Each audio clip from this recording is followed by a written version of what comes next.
297۔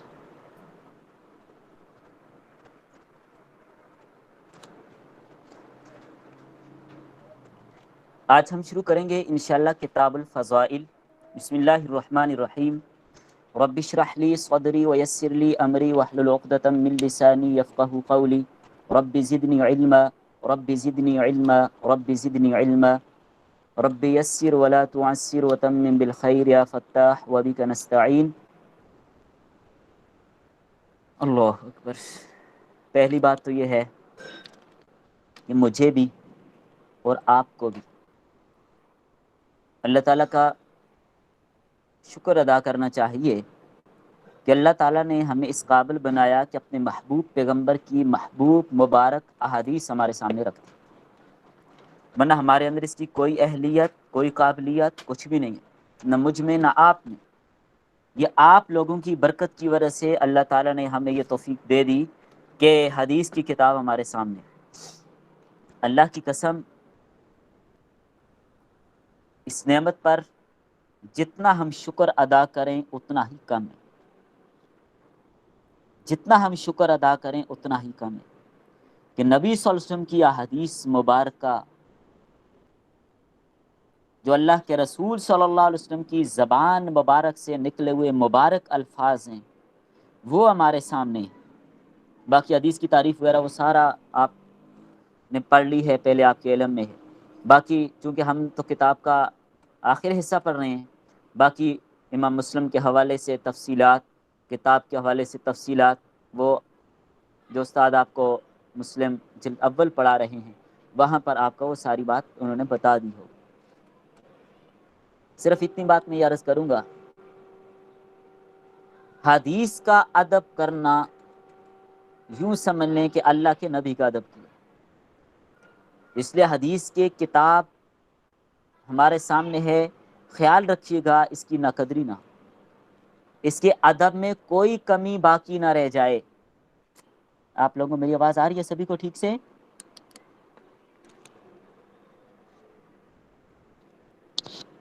کتاب الفضائل، کتاب الفضائل میرے جی پاس جو سر صاحب کتاب ہے کلیئر آ رہی ہے آواز۔ صفحہ نمبر جی جزاک اللہ 297 ہے، کتاب الفضائل۔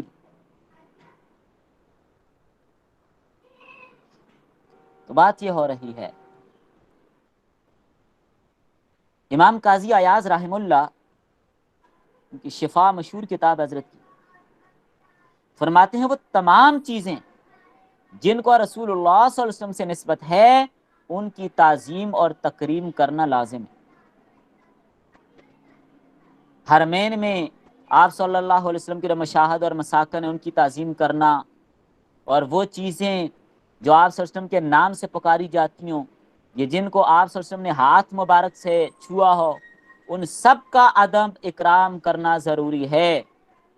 اور پھر حدیث رسول جو اللہ کے نبی کی باتیں ہیں ان کا ادب بہت زیادہ ضروری ہے۔ یاد رکھیے گا، ہمارے اکابرین، ہمارے اسلاف، ہمارے شیوخ، ہمارے اکابر آج جن کے نام پر ہم پل رہے ہیں، بات سمجھ، سیدھی سی بات ہے، انہوں نے حدیث رسول کے اتنا ادب کیا، اتنا ادب کیا جس کی وجہ سے اللہ نے ان کو نوازا اور آج ان کا نام روشن ہے۔ اس لیے ہم نے حدیث کے ادب میں کوئی کوتاہی، کوئی کمی، کوئی سستی نہیں کرنی انشاءاللہ۔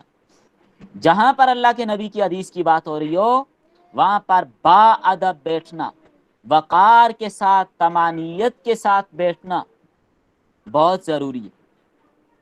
تو حضرت قاضی ایاز رحمہ اللہ نے یہ بھی لکھا ہے، جس طرح صحابہ اکرام نبی صلی اللہ علیہ وسلم کی خدمت میں بادب بیٹھا کرتے تھے، جس مجلس میں رسول اللہ کی حدیث بیان ہو رہی ہو وہاں پر بھی بادب بیٹھنا ہے کہ اللہ کے نبی کی بات ہو رہی ہے۔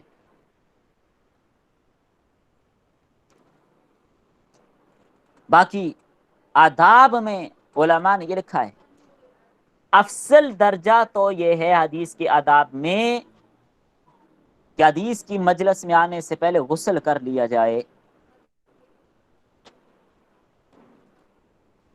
کم از کم وضو کر لیا جائے، با وضو۔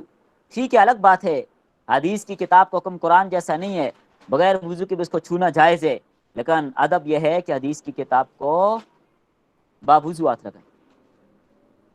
حضرت اقدس حضرت علامہ انور شاہ کشمیری رحمۃ اللہ علیہ، حضرت کا معمول یہی تھا.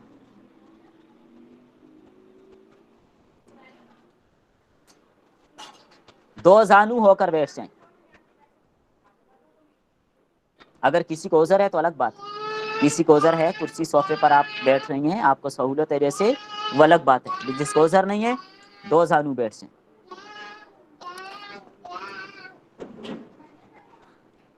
اور حدیث کا ادب یہ بھی ہے کپڑے لباس صاف ستھرا ہونا چاہیے. اور پھر حدیث کے ادب میں یہ بات بھی داخل ہے اونچی جگہ پر بیٹھ کر حدیث مبارک پڑھنا سیکھنا.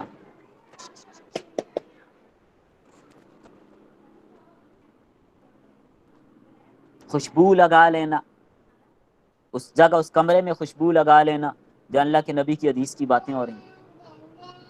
خاموشی کے ساتھ حدیث کو سننا، یکسوئی کے ساتھ سننا، توجہ کے ساتھ سننا، عمل کی نیت سے سننا. اور یہ بات بھی یاد رکھیں، حدیث پڑھنے کے دوران اگر کوئی مہمان بھی آ جائے تو اس کی تعظیم کے لیے نہ اٹھے. اور یوں حدیث سنے، اگرچہ پہلے آپ نے وہ حدیث سنی ہوئی بھی ہو، یوں سنے، اس کامل انہماک اور توجہ سے سنے کہ گویا آپ پہلی دفعہ یہ سن رہے ہیں. تو جب انشاءاللہ ہم ادب کریں گے تو اللہ تعالی علم سے بھی نوازیں گے. ادب کا ہونا یاد رکھیں بہت ضروری ہے، ادب کا ہونا بہت ضروری ہے.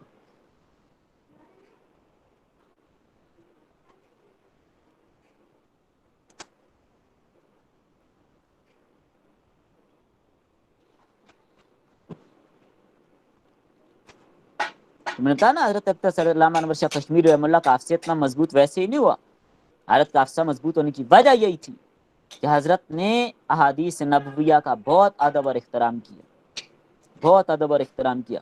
یہاں تک کہ حضرت یہ فرماتے تھے کہ بعض کتابیں ہوتی ہیں نا، خصوصی جو قدیمی کتب خانے والوں کی، کوئٹہ والوں کی جو کتابیں، ان میں حاشیہ الٹا سیدھا ٹیڑھا ہوتا ہے نا، تو حضرت فرماتے ہیں کتاب کو اپنی طرف نہیں گھماتا تھا، کتاب کو اپنی طرف نہیں گھماتا تھا، خود کتاب کو تپائی پہ رکھ کے جس طرف حاشیہ ہوتا اس طرف خود اٹھ کے جاتا تھا.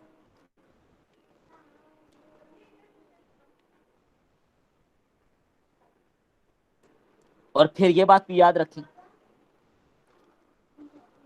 قرآن کریم میں نبی کریم صلی اللہ علیہ وسلم کی مجلس کا ادب یہ بتایا گیا ہے، یا ایھا الذین آمنوا لا ترفعوا اصواتکم فوق صوت النبی، کہ وہاں پر آواز کو بلند نہیں کرنا. تو جب نبی صلی اللہ علیہ وسلم کی حدیث مبارکہ کی بات ہو رہی ہو تو وہاں پر بھی آواز بلند نہیں کرنا. خاموشی کے ساتھ توجہ کے ساتھ احادیث کو سننا.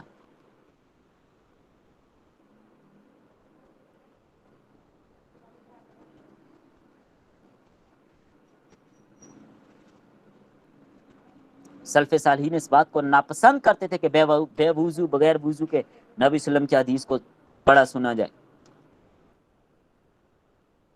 آپ اندازہ لگا لیجیے، حضرت سعید بن مسیب رحمہ اللہ، آپ کو پتہ ہے نا تابعین میں بڑے درجے کے آدمی حضرت سعید بن مسیب رحمہ اللہ، بیمار ہوئے، لیٹے ہوئے تھے پہلو پہ، اتنے میں کسی آدمی نے ایک حدیث کے بارے میں پوچھا، فوراً اٹھ کے بیٹھے باوجود بیماری اور تکلیف کے. پھر حدیث بیان کی، سائل نے کہا آپ اتنی تکلیف میں تھے، آپ اٹھ کے بیٹھنے کی آپ نے اتنی زیادہ مشقت کیوں کی؟ فرمایا میں اس چیز کو پسند نہیں کرتا کہ اللہ کے نبی کی حدیث کی بات ہو رہی ہے اور میں کروٹ کے بعد لیٹے لیٹے اس کو بیان کروں، اس بات کو بیان برداشت نہیں کر سکتا. یہی بات آپ دیکھیں امام مالک رحمہ اللہ، یہ واقعہ تو آپ نے ضرور پڑھا سنا ہوگا. حضرت اقدس امام مالک رحمہ اللہ، حدیث پر لکھی جانے والی سب سے پہلی کتاب کون سی ہے؟ حدیث پہ لکھی جانے والی سب سے پہلی کتاب کون سی ہے؟ موطا امام مالک. جی موطا امام مالک. تو ایسی اس کو مقبولیت نہیں ہو گئی.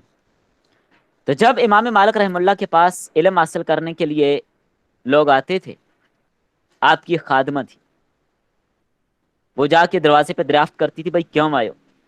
وہ سائل کے ذریعے مسئلہ معلوم کرنا ہے، آرے جا کر دروازے پہ اس کو مسئلہ بتا دیتے.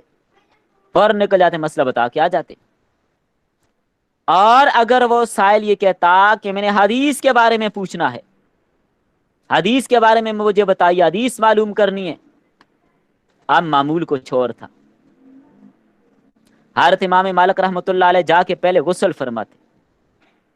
اللہ اکبر. پہلے غسل فرماتے، خوشبو لگاتے، نیا لباس زیب تن کرتے، باہر تشریف لاتے، اور ایک خاص مسند بنائی ہوئی تھی، جبہ پہنتے، دستار پہنتے، اس خاص مسند پہ جا کر بیٹھ کے پھر وہ روایت نقل کرتے. اور اس مجلس کے اندر جہاں پر بیٹھتے تھے وہاں پر بھی عود کے ساتھ دھونی دی جاتی. کسی طالب علم نے یہ پوچھا کتنا اہتمام کیوں کرتے ہیں؟ فرمایا میں چاہتا ہوں کس طرح رسول اللہ کی حدیث کی تعظیم کروں. یہ ہے حدیث رسول کی تعظیم.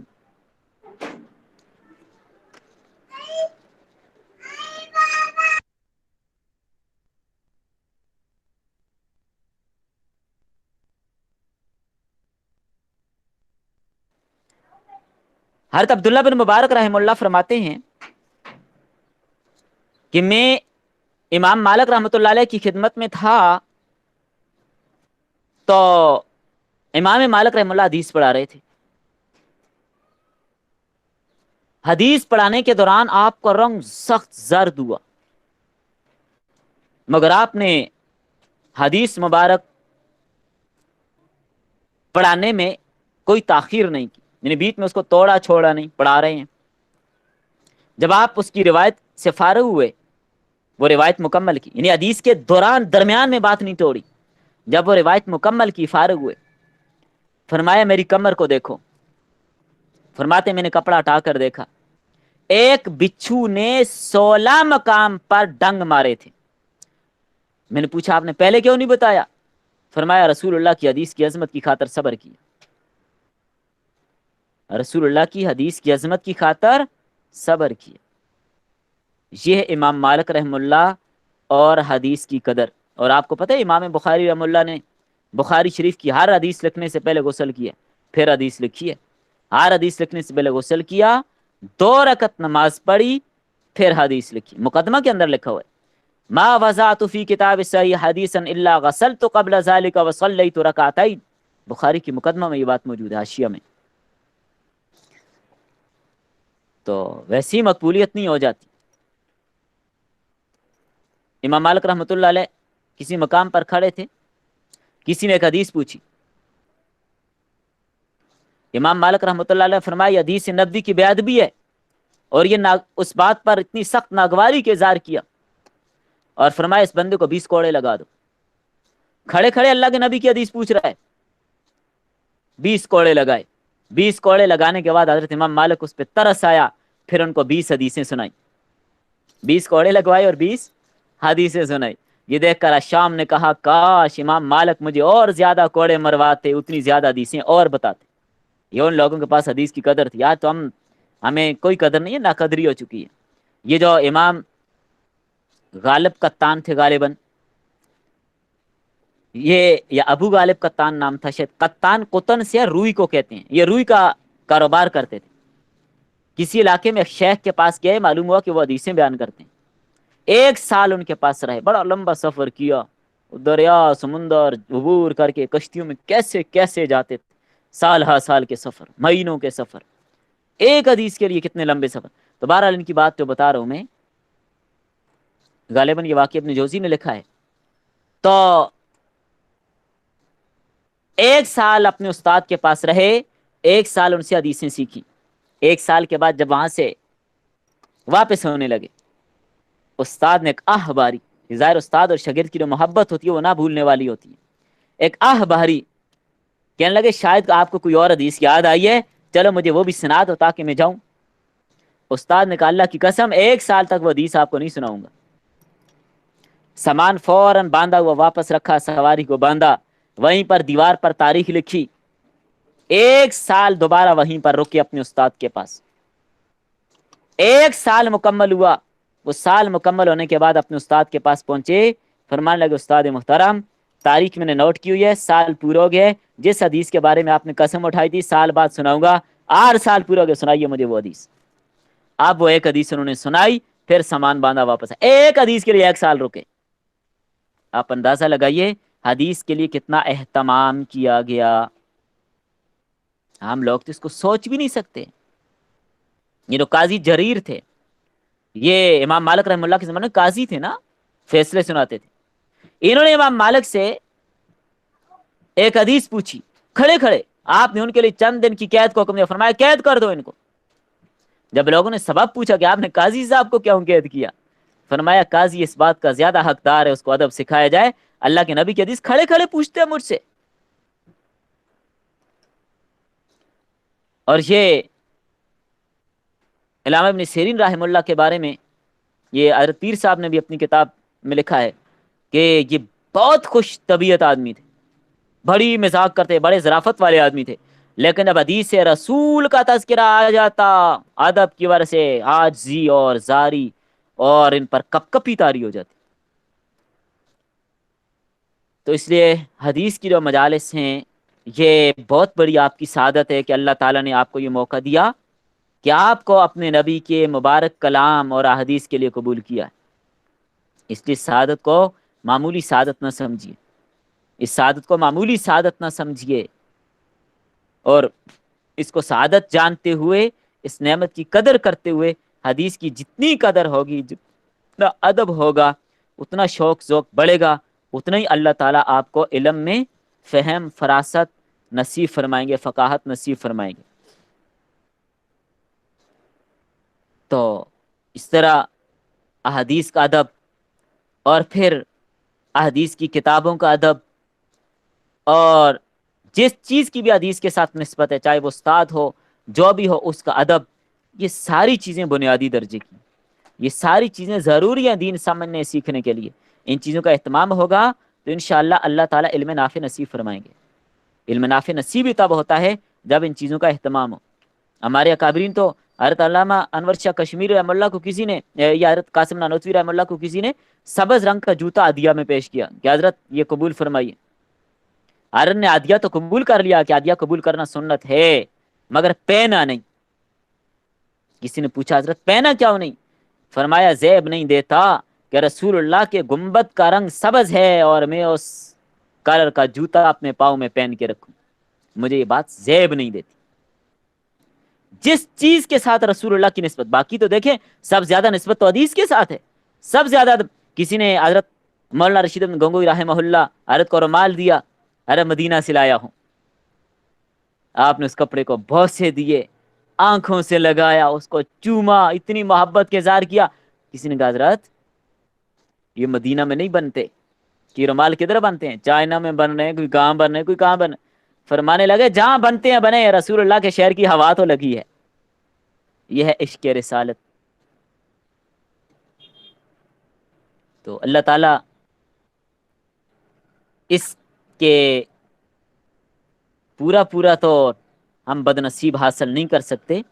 ہمارے اکابرین کی جو محبت تھی، جو ان کا عشق تھا، اللہ تعالیٰ میں کچھ نہ کچھ حصہ اس کا ہمیں بھی نصیب کر دے، کچھ نہ کچھ حصہ اس کا اللہ تعالیٰ ہمیں بھی دے دے۔ ہمارے اکابرین تو مدینہ کی گلیوں کی بھی اتنی قدر اور اتنا ادب اور اتنا احترام کرتے تھے، اس کی حد کوئی نہیں ہے۔ امام مالک رحمہ اللہ مدینہ کے راستوں میں سائڈوں سے، کناروں سے چلتے تھے، درمیان سے نہیں چلتے تھے، کہیں رسول اللہ کے قدم مبارک کسی جگہ لگے اور اوپر امام مالک کا پاؤں نہ آ جائے، کہیں اوپر مالک کا پاؤں نہ آ جائے۔ تو یہ ادب اور احترام ہوگا تو انشاءاللہ اللہ تعالیٰ ہمیں علم نافع نصیب فرمائے گے۔ اگر ہم ادب سے محروم ہوں گے، علم سے محروم ہو جائیں گے۔ آپ کو باتیں سمجھ آ رہی ہیں؟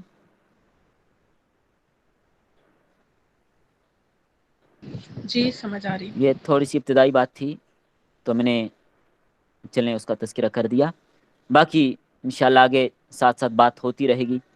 تو بہرحال طالب علم کے اندر جتنی لگن ہوگی، دین کی جتنی حرص ہوگی، اس کے اعتبار سے اللہ تعالیٰ اس کو علم دیتے ہیں۔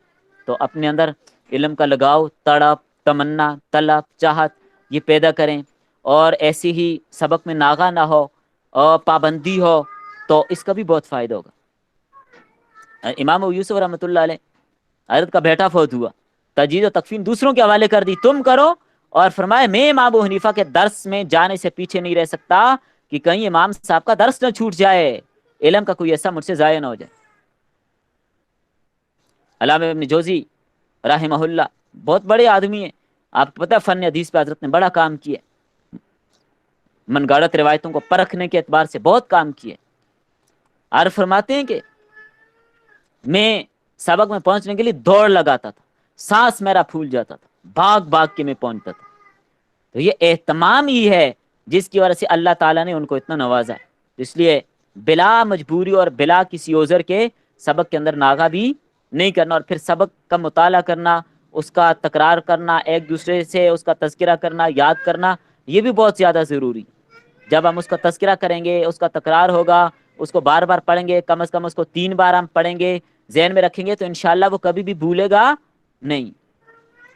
تو تکرار کے بغیر سبق یاد نہیں رہتا، سبق بھول جاتے، تکرار کے بغیر سبق بھول جاتے.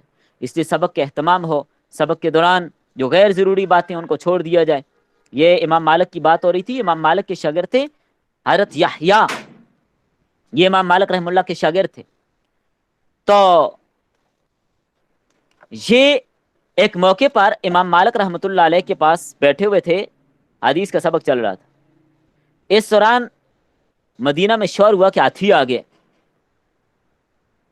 سارے طالب علم کلاس سے اٹھے اور ہاتھی دیکھنے کے لیے پہنچ گئے. یہ شیخ یحییٰ حدیث کے مطالعے میں لگے رہے. امام مالک نے ان سے پوچھا کہ حضرت آپ ہاتھی دیکھنے نہیں گئے؟ فرمانے لگے کہ میں ہاتھی دیکھنے کے لیے نہیں آیا، میں علم حاصل کرنے کے لیے آیا.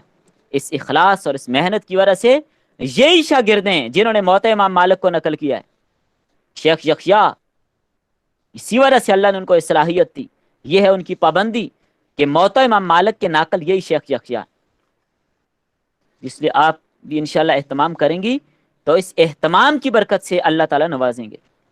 اس لیے من طلب شیئا وجد وجد، جو محنت کرتے جس چیز کی طلب کرتے اس کو پا لیتے. محنت ہو تو چیز ملتی ہے، ورنہ نہیں ملتی.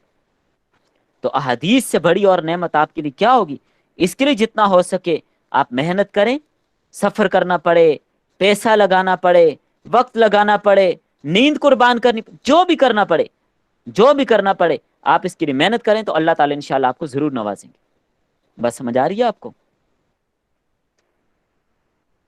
پھر کتابوں کا ادب، کتاب کی طرف پاؤں نہ پھیلائیں، خصوصاً حدیث کی کتاب کی طرف. کتاب کو کھلا چھوڑ کر اس کی طرف پاؤں پھیلا دینا اور اس انداز سے اس کے سامنے بیٹھنا، یہ اچھی بات نہیں. یار مولانا مفتی کفایت اللہ رحمۃ اللہ علیہ نے اپنے درس کے دوران اپنے طلباء سے یہ بات پوچھی تھی. مفتی کفایت اللہ دہلوی رحمۃ اللہ علیہ، علم کی بات آئی تو چلیں یہ بھی آپ کو سناتا ہی جاؤں. مفتی کفایت اللہ دہلوی رحمۃ اللہ علیہ کے بارے میں معلوم ہے یہ کون آدمی تھے؟ کس کس کو ان کے بارے میں معلوم ہے؟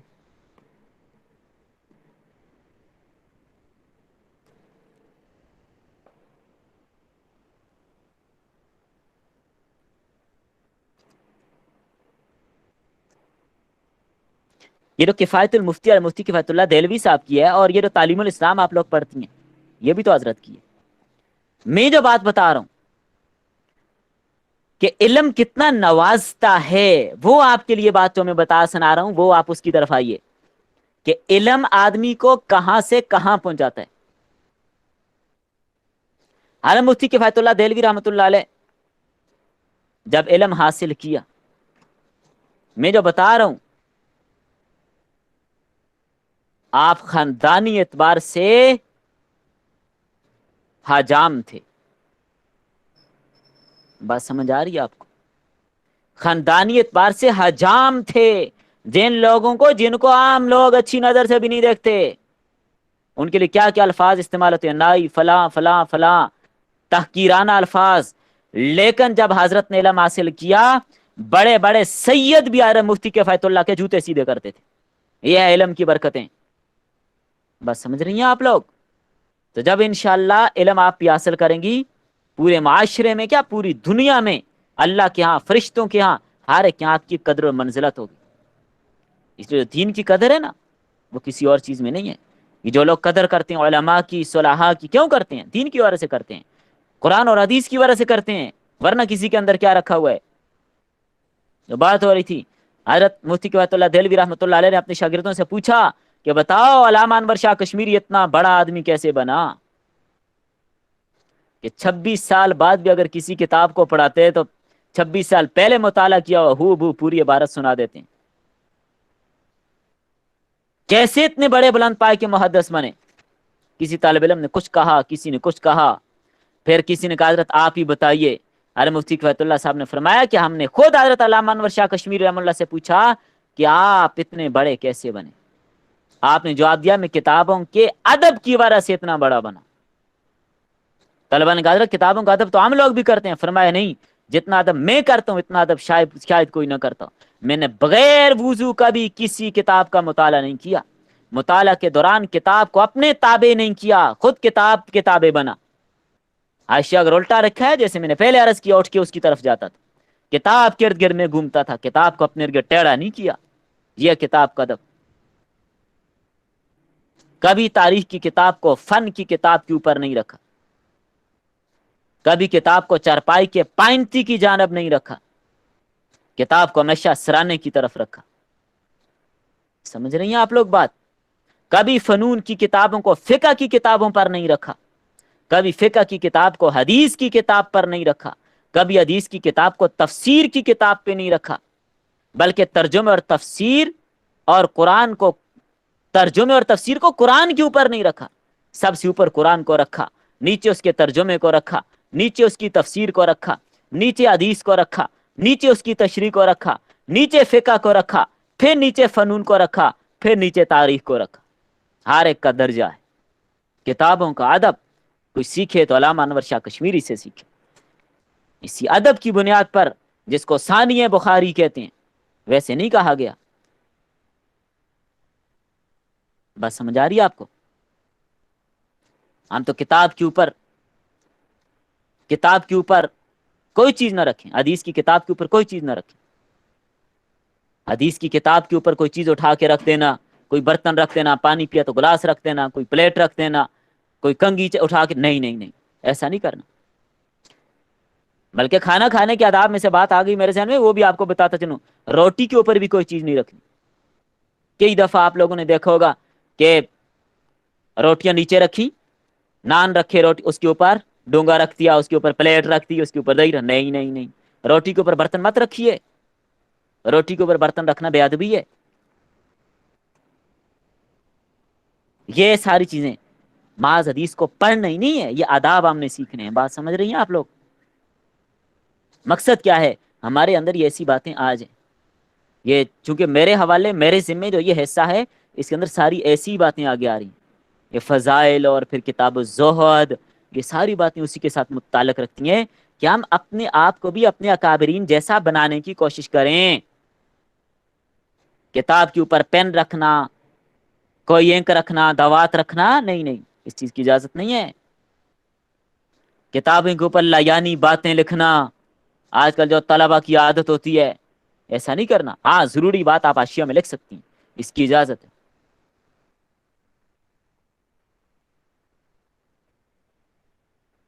المولد ادریس کاندلوی رحمۃ اللہ علیہ، ایک طالب علم سفر کے دوران اپنے سامان کو اس نے گٹھڑی میں باندھا. پہلے اس نے کتابوں کو رکھا، پھر اوپر اپنے کپڑے رکھے. حضرت نے اس کو زبردست جھڑکا، ڈانٹا، تنبیہ کی کہ ادب کے خلاف ہے کتابوں کے اوپر اپنے کپڑے رکھ دیے. بات سمجھ آ رہی ہے آپ کو؟ اللہ اکبر. ہمارے اکابرین تو ایسے تھے، کئی سارے ہمارے اکابرین ایسے بیماری کے عالم میں آخری وقت نزع کی حالت میں ان کے سامنے بات آ گئی، استاد کا نام آیا، استاد کا نام سن کے اٹھ کے بیٹھ گئے کہ میرے استاد کا نام آیا. تو جب یہ ادب ہوگا، انشاءاللہ اللہ تعالی علم سے بھی نوازیں گے. بہت باتیں ہو گئیں، میرے حال میں اس پر بس کر دیں. بڑی باتیں ابھی ذہن میں آ رہی ہیں، بڑی باتیں بس کر دیتے ہیں. بہت ہو گئیں، بہت ہو گئیں. باقی انشاءاللہ پھر اس حوالے سے بات کریں گے. چلیں ابھی ہم سبق کی طرف آتے ہیں. آپ کو کچھ فائدہ ہوا ان باتوں سے یا غیر ضروری سمجھ رہی ہیں؟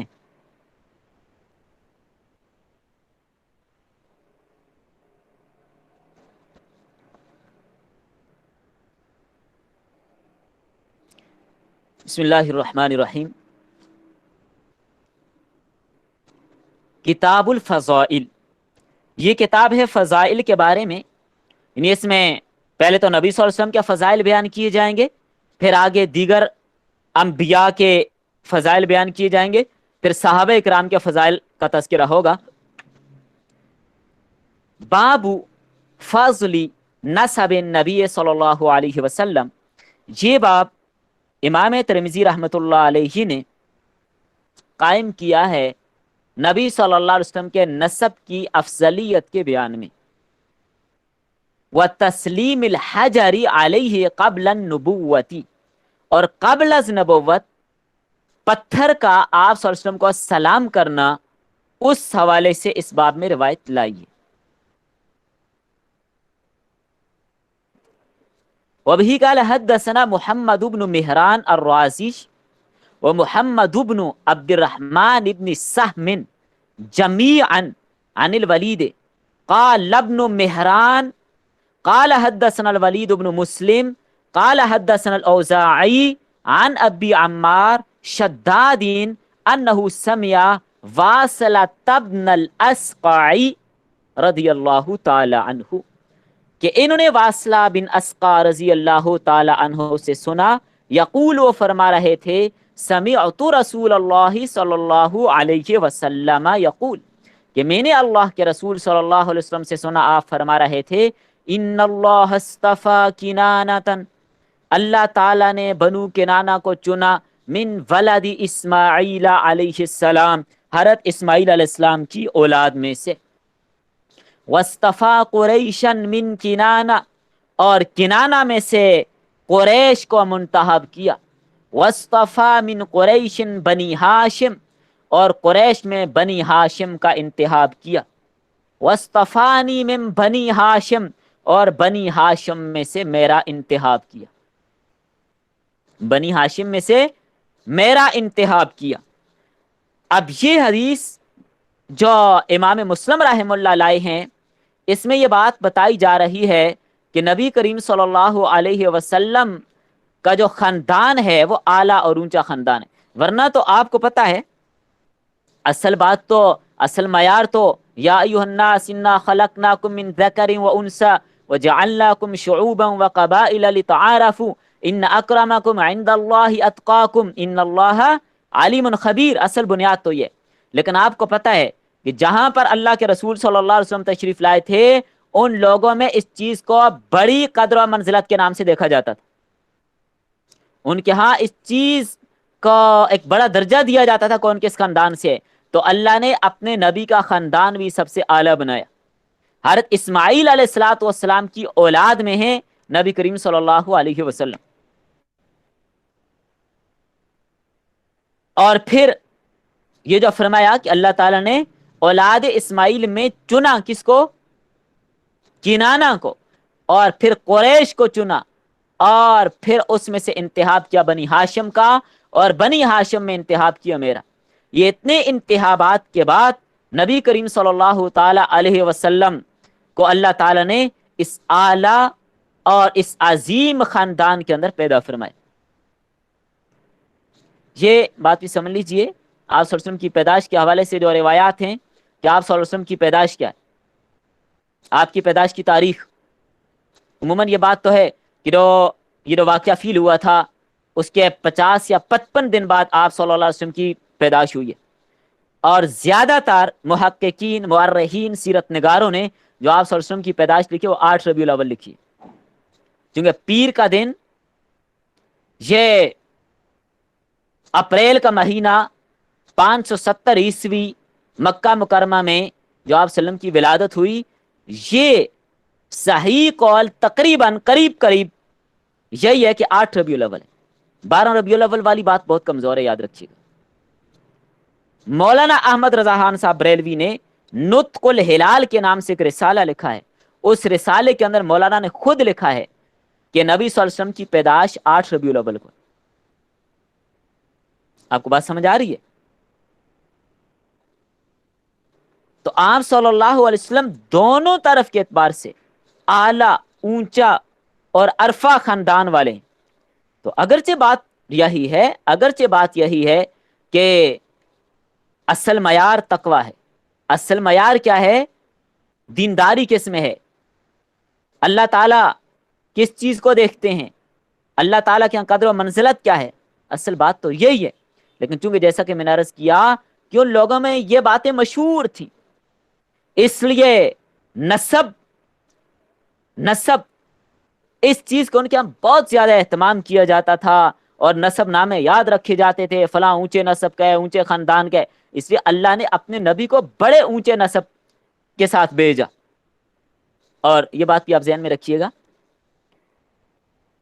کہ آپ صلی اللہ علیہ وسلم کا جو نسب ہے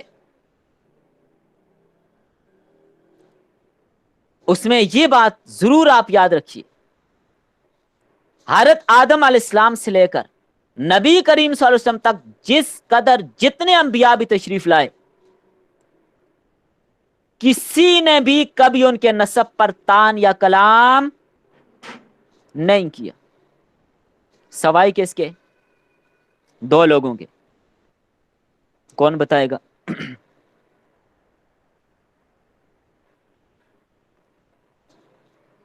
استاد صاحب، جی جی استاد صاحب، یہ مسلم ثانی کی ریکارڈنگ نا یوٹیوب پہ پبلک ہوگی، تو اس لیے شاید طالبہ خاموش ہیں آواز کے پردے کی وجہ سے.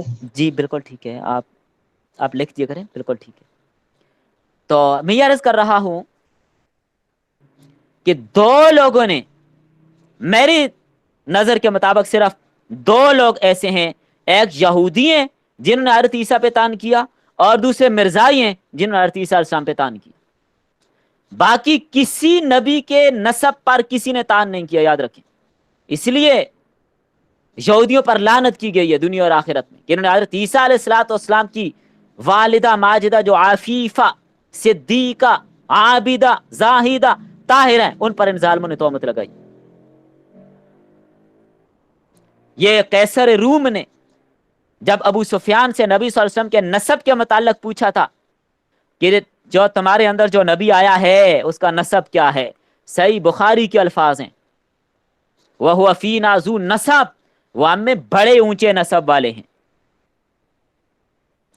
مرزائیوں نے حضرت عیسیٰ علیہ السلام پر تان کیا ہے کہ یہ حلال کے نہیں تھے، معاذ اللہ. اور یہ کشتی نوح جو مرزا قادیانی کی کتاب ہے اس میں بڑی بکواسات لکھی ہوئی ہیں، میں وہ الفاظ آپ کو نہیں کہہ سکتا، نہیں بتا سکتا، اتنے الفاظ اس نے لکھے ہیں. تو اس کا میں نے آپ کو مفہوم بتا دیا اپنے الفاظ میں کہ یہ مقصد ہے اس کا. حافظ ابن حجر عسقلانی رحمہ اللہ فرماتے ہیں حسب اور نسب اور خاندانی شرف میں کوئی نبی صلی اللہ علیہ وسلم سے بڑھ کر نہیں تھا. تو قیصر روم نے جب یہ بات سنی تو اس نے کہا کہ نبی کی نبوت کی یہ بھی علامت ہوتی ہے، نبی ہونے کی ایک علامت یہ ہے کہ آپ کا خاندان سب سے اعلیٰ اور اشرف ہوتا ہے. اور بخاری کے اندر یہ بات آپ پڑھیں گی کہ قیصر روم نے ابو سفیان کا جواب سن کر یہ بات کہی تھی، پیغمبر ہمیشہ شریفی خاندان سے ہوتے ہیں. تو عام صلی اللہ علیہ وسلم کا جو سلسلہ نسب ہے، جو عالم کے تمام سلاسل انساب میں سب سے اعلیٰ، سب سے افضل، سب سے عمدہ، سب سے بہترین ہے، محمد بن عبداللہ بن عبد المطلب. یہ جو صحیح روایات سے ثابت ہے ماد بن عدنان تک ہے، یاد رکھیں. جو حافظ ابن حجر عسقلانی رحمہ اللہ فرماتے ہیں امام بخاری نے بھی اپنی جامعہ کے اندر نسب شریف کو فقط عدنان تک ذکر کیا، بس باقی تاریخ میں حضرت ابراہیم علیہ السلام تک سلسلہ نسب کو ذکر کیا گیا ہے تاریخ کی کتابوں میں. یہ بات آپ کے ذہن میں ہونی چاہیے. عدنان تک سلسلہ نسب تمام نسب دانوں کے نزدیک مسلم اور صحیح اور درست ہے، کسی کا اس میں کوئی اختلاف نہیں ہے. اور پھر عدنان کا اسماعیل علیہ السلام کی اولاد میں سے ہونا یہ بھی سب کے نزدیک مسلم ہے. اختلاف اس بات میں ہے کہ عدنان سے حضرت اسماعیل تک کتنی پشتے ہیں، اس میں اختلاف ہے. بعض کہتے ہیں 30 ہیں، بعض کہتے ہیں 40 ہیں، مختلف باتیں کی گئی ہیں. تو حضرت عبداللہ بن عباس رضی اللہ تعالیٰ کی جو روایت موجود ہے کہ نبی صلی اللہ علیہ وسلم جب نسب شریف کو بیان فرماتے